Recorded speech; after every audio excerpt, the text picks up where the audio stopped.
I think the West tends to be the place in the United States where if you want to see a sort of test tube of modernity, where you want to see what happens when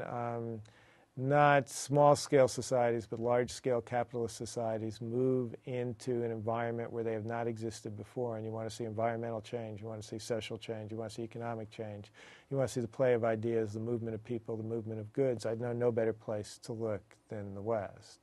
And the best thing about it for the 1930s and 1940s is what you begin to get there is the point where the West turns. I mean, there's probably no 20 years in American history where the West will be such a different place after this period is over than it was before. The New Deal and World War II utterly transformed the West. The West I grew up in from the 1950s on is not the West that was present in the 1910s, 1920s, and the very fact that I grew up in it is a sign of the kinds of changes that took place.